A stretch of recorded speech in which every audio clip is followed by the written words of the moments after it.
Module 3 of second chapter. In this module, we are going to discuss the concept of phase shift keying, its generation and detection technique. In general, the phase shift keying signal is defined as a change in the phase of sinusoidal carrier with respect to the two input levels of by the input digital signal. The digital signals are 0 and 1.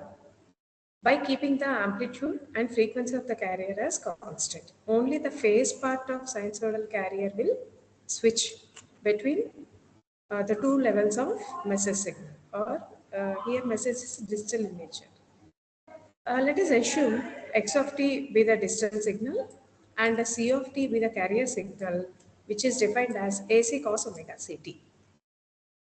We know that a PSK signal is defined as AC cos omega ct plus phi, where phi is the phase change, phase variation, which is generally defined as, it is expressed as 2 pi by m, where this is for MRA PSK.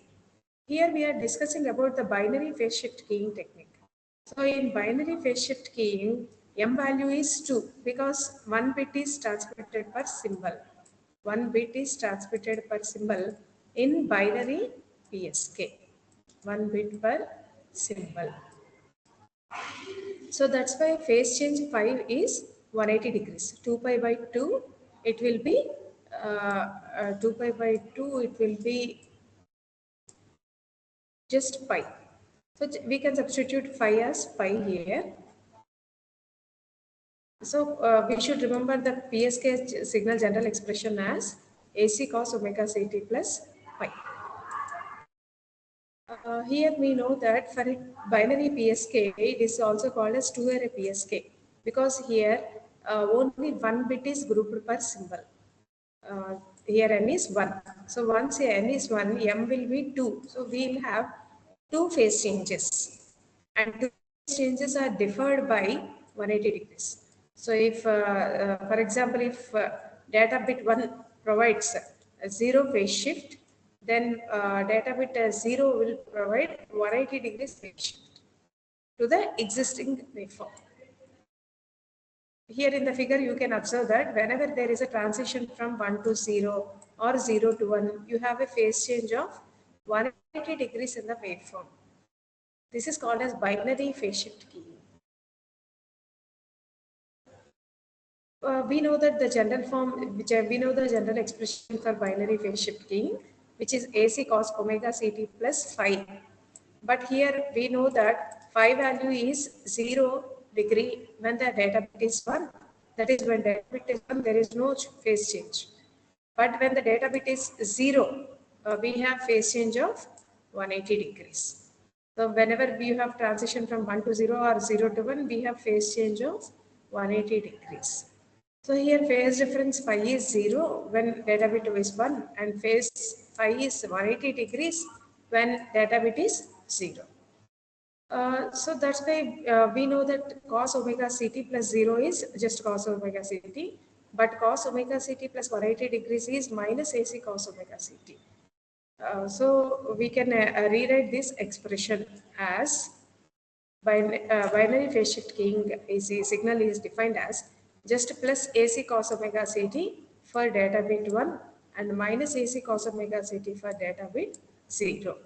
So now as a whole, here we can write the complete expression as plus or minus AC cos omega ct. Plus 1 when the input data bit is 1 and minus 1 when the input data bit is 0. In short, we can write the binary phase shift keying signal as B of t into AC cos omega ct, where B of t is plus or minus 1. That is a bipolar enhanced signal. That's why in order to produce a PSK signal in the form B of t AC cos omega ct or plus or minus AC cos omega ct, we have to multiply this carrier signal AC cos omega ct. So here for that purpose you are using a carrier generator which generates the carrier signal. Like this is, you can take voltage controlled oscillator. it will generate a carrier signal. And if it is multiplied with a bipolar energy P of t, then you can produce B of t into AC cos omega ct. Both the input signals gets multiplied by the product modulator, and ultimately it leads to the generation of binary phase shift gain signal. So for that purpose, you have to convert this unipolar signal into a bipolar signal. This is a unipolar enhancement. For example, if we are taking 1010 as some unipolar enhancement, so you can use one what is it, bipolar enhancement non-return to zero level encoder.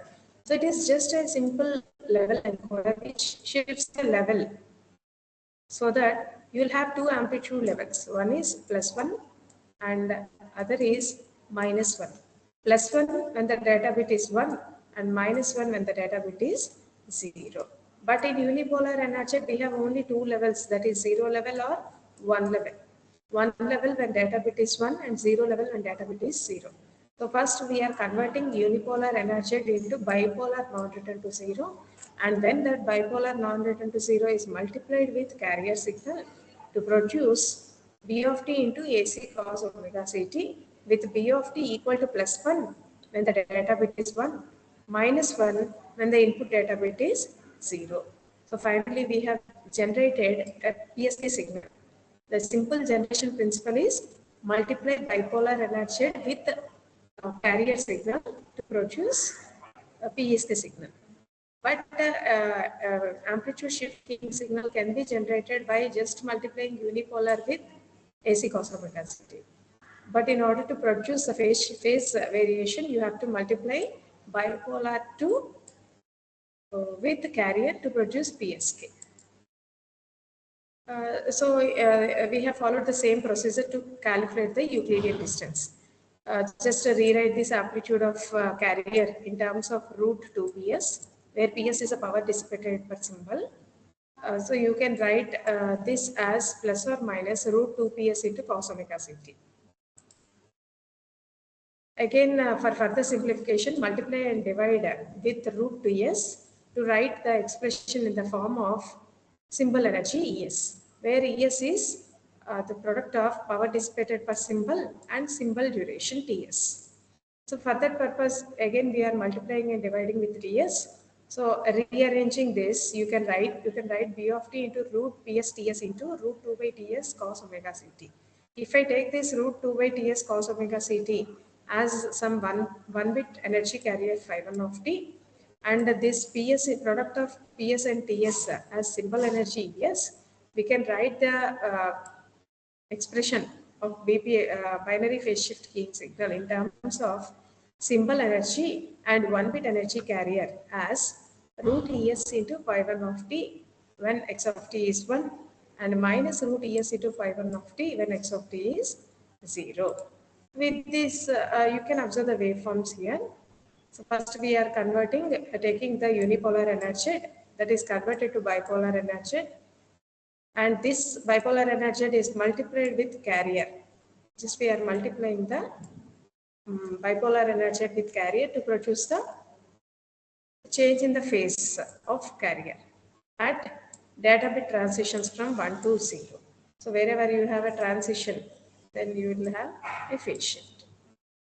And now we have represented the signal, BPSK signal in the form of symbol energy.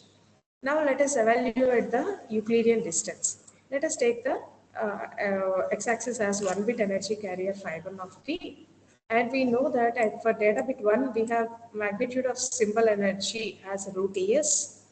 And similarly at symbol 0, we have a magnitude of minus root Es as the magnitude of 1 bit energy carrier. So taking the distances or spacing between these two bits, we can write the Euclidean distance as the distance between the two magnitudes, that is root Es minus root Es. So you can write it as 2 root Es, where Es is the symbol energy, which can be written as 2 into root Ps into Ps. So here, but in the case of ASK, we obtained the Euclidean distance as root Es only. But here we obtained the Euclidean distance of PSK as twice to that of ASK. So that's why we can expect that probability of error reduces to half when compared to ASK. So BPSK is less susceptible to noise because it doesn't have any amplitude variations. These are all the advantages of PSK. And here you can see that considering only one half positive real axis, taking the difference between two cutoffs, that is upper cutoff and lower cutoff, you can get the bandwidth as 2 FP. It is similar to the bandwidth of ASK signal. So two types of detection techniques are there. One is coherent detection and other is non-coherent detection. So non-coherent detection of version of BPSK is called as differential PSK. So first let us go through the coherent detection. Then we can discuss the differential PSK in the next module. So coming to the coherent detection of BPSK, in this first we will take the noisy BPSK signal. Here noise is added in terms of phase. Let us suppose the added phase change be theta. And other than that, we have taken the general expression for BPSK as B of t AC cos omega ct. And because the signal is added and coming from the channel, let us assume that theta is an added phase variation. Now here we have to remember that in coherent detection, two types of synchronizations must be needed. First one is synchronous carrier is required, and second one is timing synchronization is also required. That timing synchronization is provided by the bit synchronizer and synchronous carrier. And here you can see that synchronous carrier is provided by three elements, namely square law device, band pass filter, and frequency divided by 2. With these three elements, we can generate the synchronous carrier. And now the synchronous carrier is multiplied with the original upcoming noisy BPSK signal in the multiplier, and that is allowed through the low pass filter.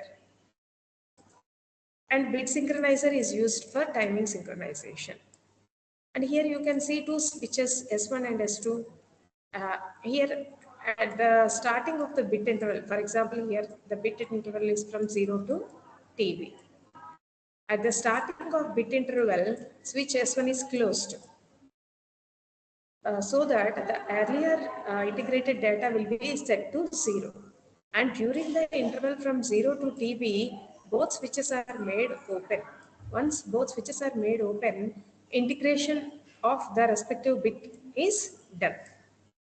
So you will get a low DC signal or low frequency signal, and after completion of bit duration, the switch S2 is made closed. Once it is closed, the integrated data is set to the decision device. This decision device compares the low pass filter output.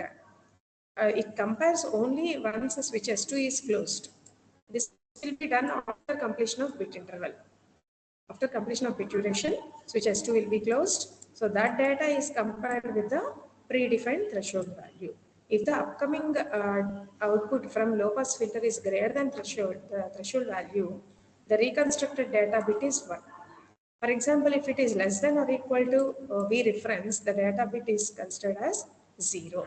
This is how we will extract the original message signal from the coherent detection. So here we already discussed the two types of synchronizations. One is frequency or phase synchronization, which is provided by the three blocks, three elements, namely we discussed square law device, band pass filter, and frequency divider. With these three elements, we can produce the frequency or phase synchronization. And timing synchronization is provided by the bit synchronizer. Now let us go through the analysis of BPSK detection. We assumed that the received BPSK signal is B of t into AC cos omega ct plus theta, where theta is the phase deviation or noise added in the channel in terms of phase. And now our square law device collects the noisy BPSK signal, and it doesn't consider the amplitude part, and it considers only the frequency and phase portion. So here frequency and phase portion is cos omega ct plus theta. So that will be squared by the square law device. So you will get 1 plus cos 2 omega ct plus theta whole divided by 2. Once this is allowed to the next namely bandpass filter, we know that bandpass filter doesn't allow this DC component. This is 1 by 2. It allows only the high frequency component, that is cos omega ct plus theta. And if this data is allowed through the frequency divider, this frequency divider divides the second harmonic, and you will get the synchronous carrier cos omega ct plus theta. Now this synchronous carrier is multiplied with uh, BPSK signal. So we need a multiplier or product modulator. So we will get B of t into AC cos omega ct plus theta multiplied by synchronous carrier. We obtained it as cos omega ct plus theta. Once you multiply, you will get cos square omega ct plus theta. B of t into AC into cos square omega ct plus theta. Let us rewrite amplitude of carrier as root 2ps. In terms of power dissipated per symbol, if you rewrite P of t into root 2ps into cos square omega ct plus theta. Cos square x can be written as 1 plus cos 2x by 2. So by using that trigonometric expression, you can write it as B of t into root 2ps into 1 plus cos 2 omega ct plus theta whole divided by 2. Let us take this 2 outside, inside the root. Then you will get B of t into root ps by 2 into 1 plus cos 2 omega ct plus theta. Once this whole data is applied to the low pass filter doesn't allow this second harmonic frequency of carrier, because low pass filter doesn't allow the higher frequencies. And this can also be done with the help of bit synchronizer, because bit synchronizer provides the timing synchronization. As already we discussed, at time t is equal to 0, switch S1 is closed. Once S1 is closed, automatically the integrated data is reduced to 0. And during integration, that is from 0 to TP, both switches are opened. Once both switches are opened, integration will be performed. And that integration data will move to the decision device only when S2 is closed. That is at kth interval. For example, let us take T is equal to KTB. So we are assessing the output at interval KTB. So you can take integration K minus 1 TB to KTB, B of t into root PS by 2 into 1 plus cos 2 omega ct plus theta. We know that integration of either cosine or sinusoidal term over a complete cycle is 0. So, and you have only integral dt. So you will get t. That t within the limits k minus 1 tb to ktb. So you will get tb. So b of ktb into tb into root ps by 2. Now this magnitude is compared with is applied to the decision device when switch is closed, S2 is closed. That is done at t is equal to tb. So finally we obtain the low pass filter output as b of ktb into tb into root ps by 2. So now this low pass filter output is forwarded to the decision device. Decision device compares the low pass filter output with the existing or earlier reference voltage or predefined threshold. So if the low pass filter output is greater than the reference, decision device output is taken as 1. And if the low pass filter output is lesser or equal to V reference, the decision device output is taken as 0. So the main advantage of this binary PS is that there are no, because of no amplitude variations, here the probability of error is less. And also here you are using coherent detection. So this will lead to less probability of error, but the circuit is somewhat complex and implementation is difficult. So that is the only advantage, that is the advantage of BPSK. That is here Euclidean distance is twice to that of ASK. So the probability of error is almost all half to that of ASK. Error is reduced to half. So its probability of error is less. So that's why it is, we can say that it is a power efficient system and it offers high SMR. and it is also less susceptible to noise because it doesn't have any amplitude variations. The only drawback here is the system is somewhat complex.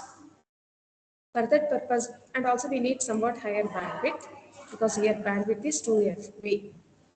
And in order to reduce the complexity or overcome the complexity, you can use the non-component version of BPSK, which is called as differential PSK. And in BPSK, we have the problem of intersymbol interference. To overcome that, we can use some sort of filters. And here you can see some of the applications of BPSK, that these are all used in radio frequencies IDs, biometric systems, wireless LANs, optical communication, contactless operations, as well as in multi-channel wavelength division multiplexer and Bluetooth communications also. We can use binary phase shift keying signal. With this, we can wind up the module of binary phase shift keying, and in the next module, we can discuss the differential phase shift keying. Thank you for listening.